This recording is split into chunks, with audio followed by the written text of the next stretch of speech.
Salut, je suis Emma. Dites-moi, vos parents vous soutiennent-ils dans vos passe-temps et vos rêves? Ou est-ce qu'ils interdisent tout dans le monde et décident comment vous allez vivre? Ma mère est une femme très stricte qui contrôle chacun de mes mouvements. Contrairement à mon père à qui je dis tout, car il me soutient toujours. Et ma mère est même contre le fait que je joue dans un groupe de rock avec Lisa, ma meilleure amie, considérant que c'est absurde. Comment est-ce possible? J'ai décidé que je lui prouverais que ce n'était pas juste n'importe quoi. Parce que mon groupe préféré, Night Guard, venait dans notre ville. Et ils ont annoncé que celui qui leur enverrait la vidéo la plus cool avec leur performance ouvrirait le concert. Super! C'est tout ce dont j'avais besoin! J'étais également satisfaite de la nouvelle de ma mère selon laquelle elle avait été promue au travail, ce qui signifiait qu'elle devrait travailler davantage. Hurrah! Cela signifiait qu'elle me contrôlerait moins et que je serais capable de répéter autant que je le voulais. Mais même alors, elle a réussi à me briser. Mince! Avant de partir en voyage d'affaires, elle m'a donné tellement de corvées dans la maison que je ne pouvais que rêver d'enregistrer un clip vidéo. J'ai travaillé comme une esclave pendant 4 jours jusqu'à ce que Lisa m'appelle et m'invite à une fête. Elle a dit qu'il y aurait beaucoup de personnes de l'université là-bas et que nous pourrions utiliser cette fête pour enregistrer un clip vidéo.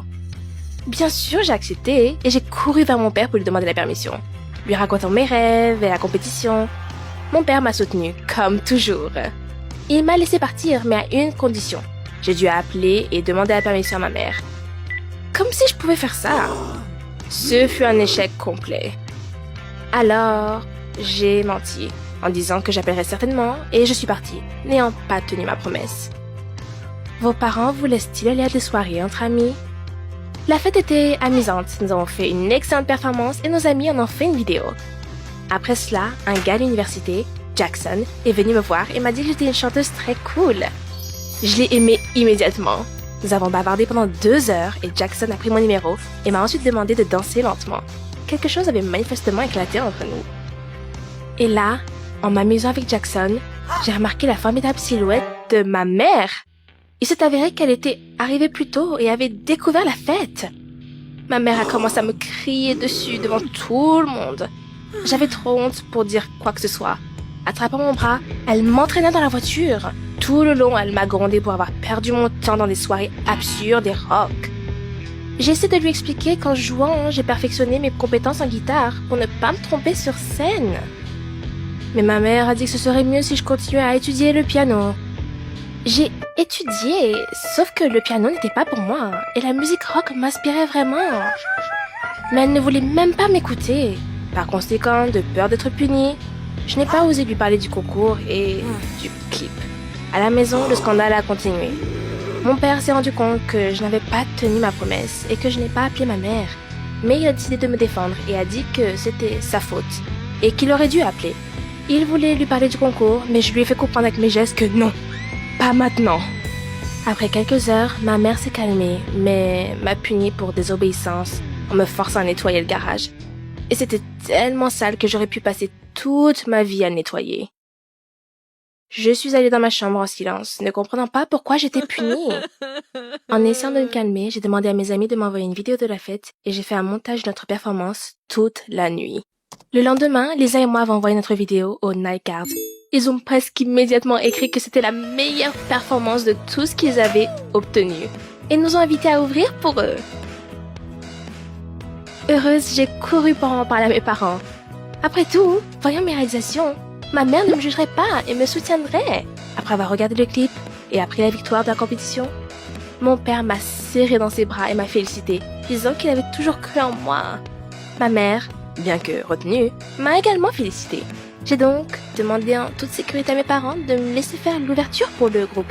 Ma mère, comme toujours, a tout gâché.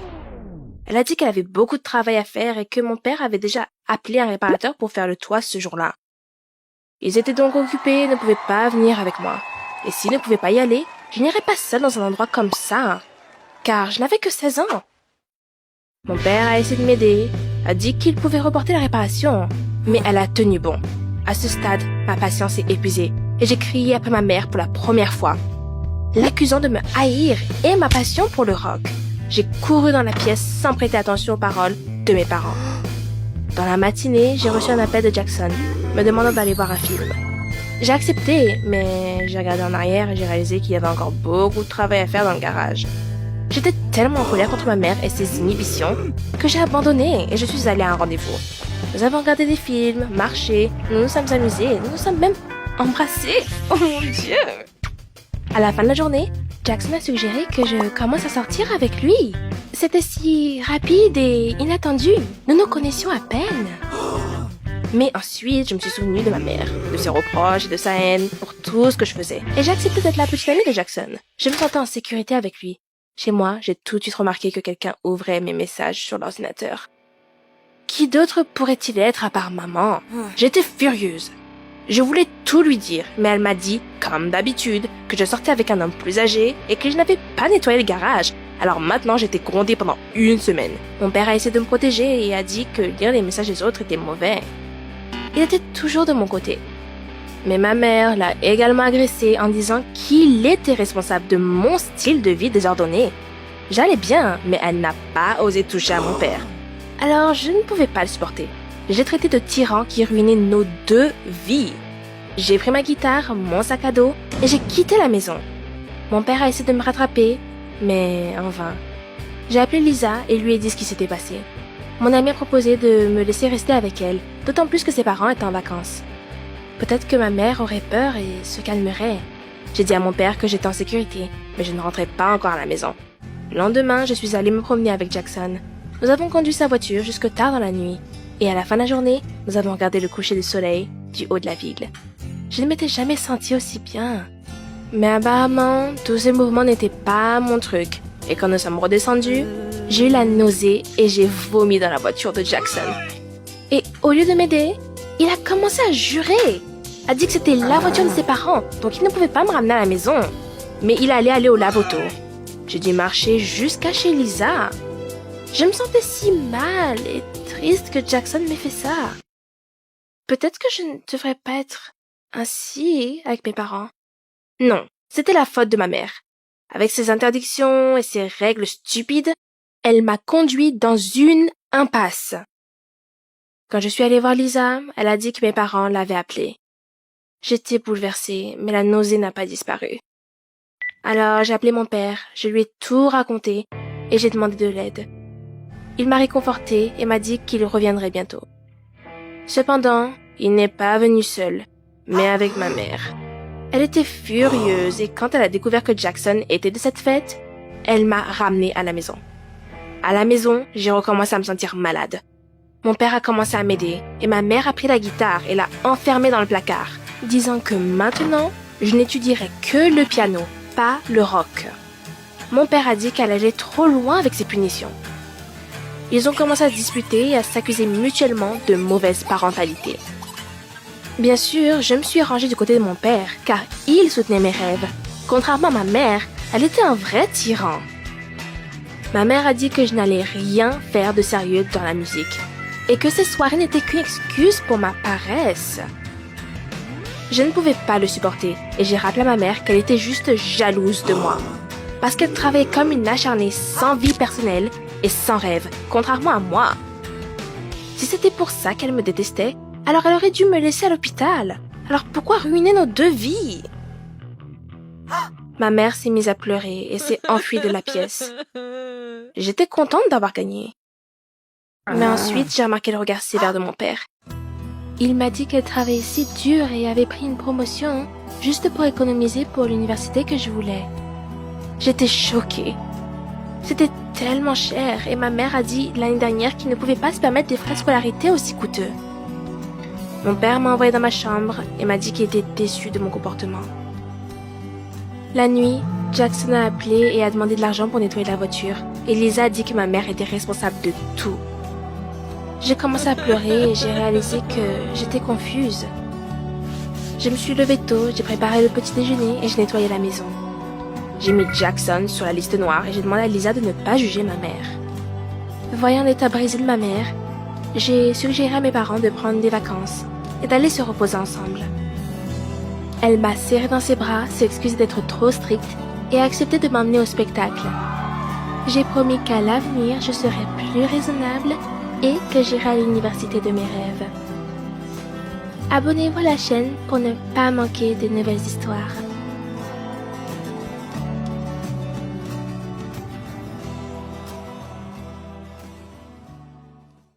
Salut, je m'appelle Vicky, j'ai 18 ans. Avez-vous déjà vécu sous le contrôle parental total? Aimez-vous que vos aînés décident de tout à votre place, ce qui rend impossible d'exprimer votre propre opinion? Pour moi, vivre sous la garde complète de mon père est devenu insupportable. Regardez jusqu'au bout et vous découvrirez ce que c'est pour une fille adulte de vivre avec un père tyran. J'ai déjà 18 ans et mon père décide toujours quoi porter, quoi manger, avec qui communiquer, où s'amuser, quelle musique écouter, où étudier et quoi faire pendant mon temps libre.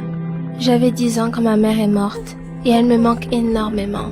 C'est très dur sans elle. C'était une bonne personne et une artiste talentueuse. Mon rêve était de continuer son travail.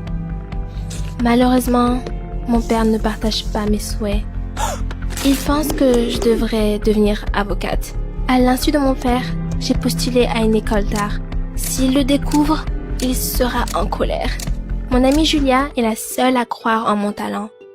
Mon père ne me permet pas de sortir avec des mecs. Et il ne sait même pas que Julia et moi sommes plus que de simples amis. Au fait, mon amie ne convient pas non plus à mon père. Elle vient d'une famille dysfonctionnelle. Pour éviter de les voir boire, Julia erre parfois dans les rues. Pour cela, mon père l'appelle une femme mineure. Une nuit, mon père a eu une terrible dispute. Il a trouvé une lettre de réponse de l'école d'art dans sa boîte aux lettres. Eh bien, je ne pensais pas découvrir que j'étais acceptée à l'université à ce stade. Apparemment, mon père ne savait pas que ce n'était pas agréable de lire les lettres des autres. Vos proches violent-ils souvent votre espace personnel? Mon père a crié que j'allais de toute façon à la faculté de droit et qu'il ne se souciait pas de mes rêves. Il a déchiré la lettre, m'a jeté les morceaux au visage et a crié comme un fou. Mon père savait que j'écrirais à Julia à propos de ce scandale. Alors il m'a enlevé tous mes gadgets. Ensuite, il a décidé quand et ce de quoi je parlerai avec mon ami. C'était très décevant, mais je n'abandonnerai toujours pas mon rêve. J'ai donc décidé de m'enfuir de chez moi. Je me suis glissée par la fenêtre ce soir-là et me suis dirigée vers la maison abandonnée où Julia et ses amis allaient souvent. Je ne pouvais pas la joindre sans téléphone, mais j'espérais qu'elle était là. Mon amie était heureuse de me voir lorsque nous nous sommes rencontrés. Je me suis plaint à Julia de mon père.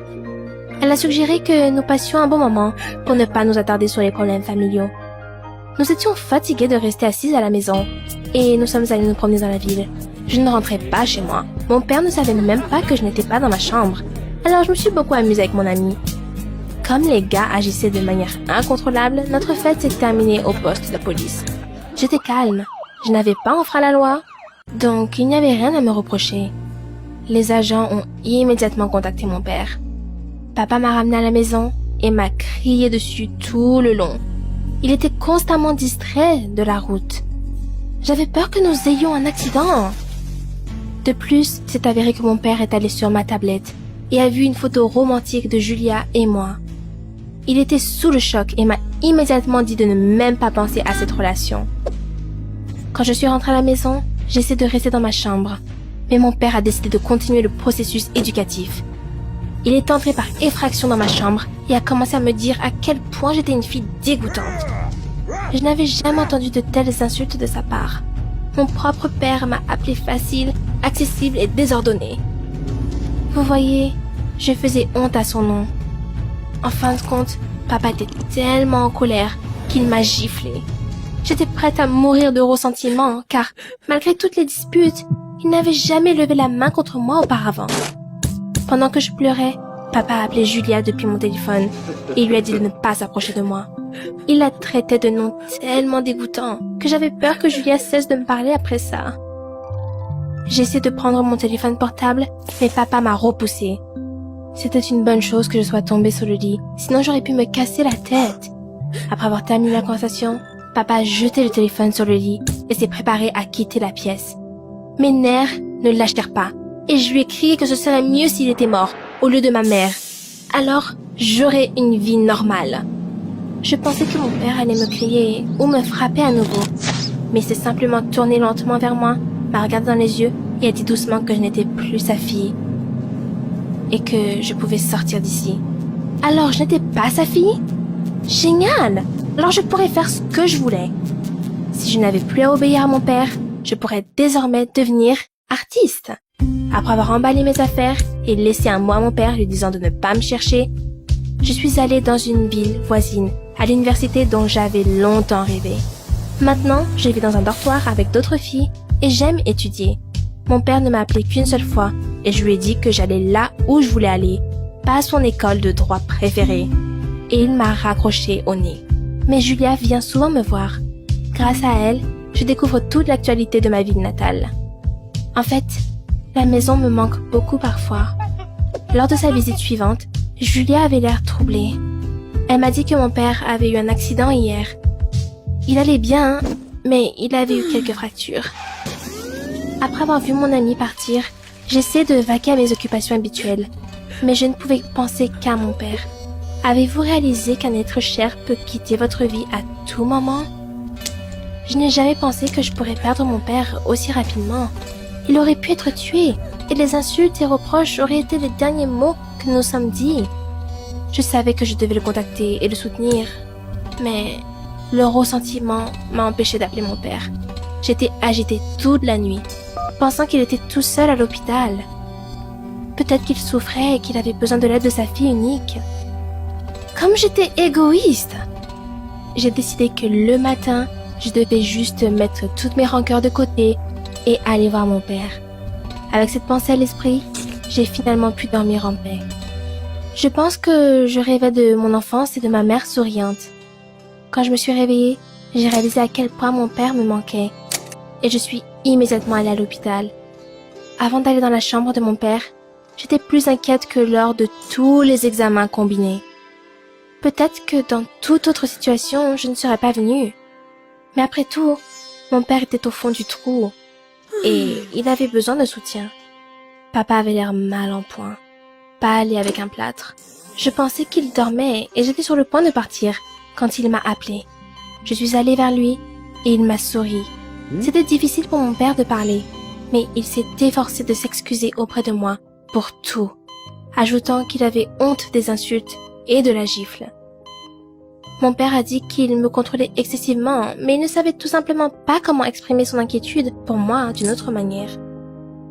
Après la mort de ma mère, j'étais la seule personne qui lui était liée. Papa essayait juste de me protéger de tout danger. Il ne voulait pas admettre que sa petite fille était assez âgée pour prendre ses propres décisions. Mon père a reconnu mon talent d'artiste et a dit qu'il craignait simplement que la profession créative ne puisse pas m'apporter un revenu stable. Papa ne voulait pas passer le reste de sa vie loin de sa fille bien-aimée, et même lors d'une dispute. Alors il a décidé de se réconcilier avec moi, a admis que j'étais une adulte et a relâché son contrôle. Maintenant, ça ne le dérangeait pas que j'aille à l'université d'art. Il était convaincu que je pouvais réussir. J'ai écouté mon père et j'ai senti des larmes me monter aux yeux. Je lui ai pris la main et je me suis excusée pour ce que j'avais dit sur maman et lui. Bien sûr, j'étais contente de la voir. Papa a dit qu'il n'était pas offensé. Son père était également contre le mariage de mes parents. Mais mon père a fait ce que son cœur lui a dit et a épousé ma mère. Il s'est avéré que si mon père n'avait pas persévéré quand il était jeune, je ne serais peut-être pas née du tout. Papa a souri et a promis de ne plus interférer avec ma relation avec Julia. Nous nous sommes dit au revoir chaleureusement. J'ai dit à mon père que je pouvais prendre congé de l'université pour m'occuper de lui. Mais mon père m'a demandé de ne pas interrompre mes cours. Il pouvait le gérer seul, et je devais vivre seule maintenant. Quand je suis retournée à l'université, je me sentais légère. Je ne pensais pas que me réconcilier avec mon père me rendrait très heureuse. La paix dans la famille m'a inspirée. Je dessine beaucoup car bientôt il y aura une exposition d'artistes émergents et j'ai besoin de montrer mon talent. J'aimerais que ma mère puisse le voir. Elle serait fière de moi. Et Julia et moi passons encore plus de temps ensemble. J'espère que tout ira bien pour elle, car elle m'a toujours soutenue quand c'était difficile pour moi. J'appelle papa tous les jours. Maintenant, je lui raconte tout ce qui se passe dans ma vie. C'est agréable de lui parler et mon père est moins inquiet. Maintenant, il est devenu beaucoup plus proche et plus précieux pour moi. Si vous aimez mon histoire, aimez-la, abonnez-vous à la chaîne et partagez-la avec vos amis. Salut, je suis Lily et j'ai 18 ans. Avez-vous déjà habité avec la famille de votre petite amie? Seriez-vous capable d'être avec eux jour et nuit, sans jamais pouvoir quitter? Visionnez la vidéo jusqu'à la fin et découvrez comment je me suis retrouvée sans abri à l'université et comment j'ai dû apprendre à vivre à la façon de quelqu'un d'autre. Je venais tout juste de terminer l'école et je voulais fréquenter une université prestigieuse. Et je m'intéressais à des universités spécifiques dans la ville où habitait mon petit ami. Chaque nuit, je m'imaginais entendre la nouvelle de l'immatriculation réussie et monter le train avec toutes mes valises. Et Eric, mon petit ami, me rencontrait à la gare avec des fleurs. Mais d'abord, je devais avoir une référence à donner à l'université. Et je l'ai obtenue. Par la suite, j'ai été invitée à un cours préparatoire d'une durée d'1 mois. Ceci était déjà une candidature d'admission car ces cours augmentaient grandement les chances d'être parmi les élèves subventionnés par le gouvernement. Il ne restait que quelques jours pour les rassemblements, donc je suis allée rencontrer mon amour, Eric, bien entendu. Eric vivait avec ses parents et j'étais supposée vivre dans un dortoir. En arrivant, je suis allée là d'abord. Le dortoir était très bien, douillet, propre, et il était situé à quelques pas de l'université. Mais je n'ai pas eu ma chance d'y vivre. Le gérant a dit que l'espace était réservé pour un étudiant international qui ne parlait pas la langue courante et n'avait nulle part d'autre où aller. Comme si moi j'avais une autre option. Avez-vous déjà gâché gravement quelque chose? Faites-le nous savoir dans la section des commentaires. Bien entendu, la famille d'Eric m'avait toujours bien traitée et j'y étais bienvenue n'importe quand. Mais je comptais encore sur le dortoir et ici, ce n'était pas génial. Il n'y avait plus rien d'autre à faire, donc j'ai demandé à mon petit ami si je pouvais rester chez lui pour 1 mois. Chanceusement, on m'accepta sous peu et je défaisais déjà mes valises dans ma nouvelle chambre, pas celle où habitait Eric. Eric et moi étions assez vieux pour partager une chambre, et c'est bien ce que nous voulions. Mais sa mère insista pour que je reste dans la chambre d'invité. Cependant, ce n'était pas le plus important. Ce qui m'importait était que j'avais un toit sur la tête et que je pouvais dévouer tout mon temps à mes études et ne plus penser à mes problèmes. Le soir de mon arrivée, les parents d'Eric m'attendaient avec un souper prodigieux. Je dois admettre que la mère d'Eric était une cuisinière hors pair. Et je m'étais déjà décidée à prendre quelques leçons de cuisine de sa part dans le futur. Soit la route m'avait vraiment lavée, ou c'étaient mes nerfs qui étaient épuisés d'avoir perdu ma place au dortoir, mais j'ai avalé le souper en une bouchée. Je craignais d'avoir l'air d'une gloutonne. Après le délicieux repas, j'étais épuisée et je suis tombée endormie raide. Le lendemain matin, lorsque je me dirigeais vers la salle de bain, j'ai manqué fracasser une tasse qui reposait sur le plancher près de ma porte de chambre. Je trouvais ça bizarre, donc je suis allée voir Eric. Ce qu'il m'a dit me choqua. Il s'avérait que sa mère avait mis ma tasse près de la porte en voulant sous-entendre que je n'avais pas fait la vaisselle et elle détestait le désordre, la vaisselle sale et tout. Au début, je me suis sentie très mal à l'aise. Et puis tout à coup, j'ai commencé à me sentir offensée, car je venais d'arriver. Je n'étais pas habituée à cette maison. Je venais de vivre beaucoup de stress.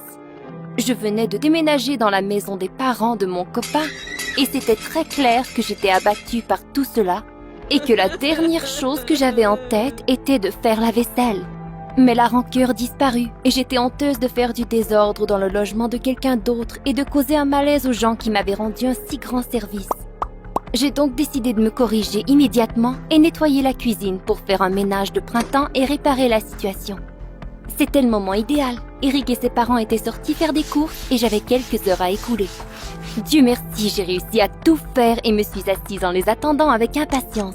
La porte s'ouvrit et la mère d'Eric fut la première à entrer. Je l'ai saluée avec un visage du chat de Chester et lui demanda de venir voir la cuisine. Mais au lieu de me remercier, elle commença à crier et agir de façon hystérique. Je n'avais jamais rencontré quelqu'un de pareil. Chacune de ses paroles éraflait ma peau.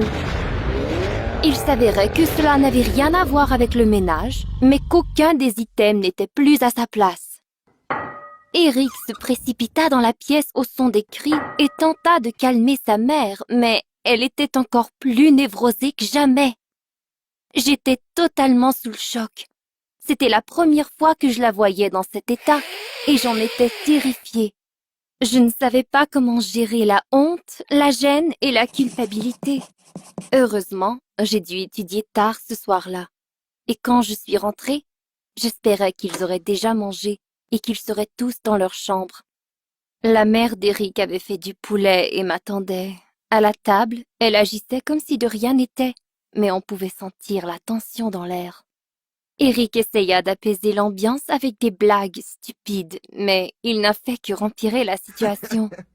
Et puis tout à coup, sa mère déclara qu'elle me ferait elle-même une liste contenant tout ce que je pouvais et ne pouvais pas faire.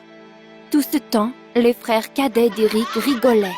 « Avez-vous déjà été dans une situation où vous auriez aimé pouvoir disparaître? Partagez-la avec nous. » Je devais me confier à quelqu'un, sinon j'allais exploser. En larmes, j'ai appelé ma mère et je lui ai tout dit. À propos de la chambre séparée d'Eric, à propos de la tasse près de la porte, à propos de cris concernant le ménage après avoir travaillé pendant des heures. Mais il y avait autre chose. Toutes ces inquiétudes commençaient à affecter mon rendement scolaire. Je ne pouvais plus me concentrer. Les leçons rentraient par une oreille et en sortaient par une autre. Ma mère m'écoutait et était surprise. Elle me supportait et m'a dit que je devais me retirer de tout et me concentrer sur mes études. Je venais de raccrocher le téléphone quand j'ai entendu la mère d'Eric crier derrière la porte. Elle me demandait de partir immédiatement. Elle avait irrespectueusement écouté ma conversation et maintenant, elle n'allait faire qu'une bouchée de moi. Elle cria qu'elle ne me permettrait pas de parler d'elle de la sorte et que je n'apportais pas et que j'étais redevable et que tout cela car il m'avait offert un logement et m'avait nourri gratuitement. Toute la famille est arrivée au son des cris et Eric essaya tant bien que mal de me défendre, mais cela s'est retourné contre lui. Et puis sa mère lui dit « C'est elle ou moi ?» Comment pourrais-je demander à Eric de faire un tel choix? Et pourquoi? Je suis allée faire mes valises. J'étais si triste et mon cœur était chagriné. D'un côté, je me sentais honteuse. Et d'un autre côté, malgré le fait que je sais que j'étais coupable, cela n'excusait pas d'être traitée de la sorte. Étais-je coupable au point de m'humilier ainsi devant tout le monde? Quelques heures plus tard, je me tenais à la gare, mes valises en main. J'avais vraiment besoin de quelques jours de repos de l'université pour éclaircir mes idées et décider comment j'allais continuer à vivre. Retourner à la maison m'a aidée et j'ai réalisé à quel point il est important d'avoir sa propre maison, là où vous êtes aimé et bienvenu. Mais les quelques jours de repos ont passé si vite qu'il était déjà temps de retourner. Et je ne voulais pas. D'abord, je devais me trouver un nouvel endroit à vivre. Je ne pouvais plus vivre chez Eric. Deuxièmement, Eric lui-même ne m'avait pas donné de nouvelles et j'ai commencé à envisager le pire. M'avait-il laissé? Sa mère avait dû le gronder et maintenant il ne voulait plus me parler. Et que si c'était bien le cas, pourquoi voudrais-je retourner dans cette ville et cette école? Pendant que je pensais à tout ça, on sonna à la porte. Eric se tenait à la porte. Il m'offrit un bouquet de fleurs et me demanda de le pardonner pour le conflit et qu'il voulait m'amener vivre seule avec lui.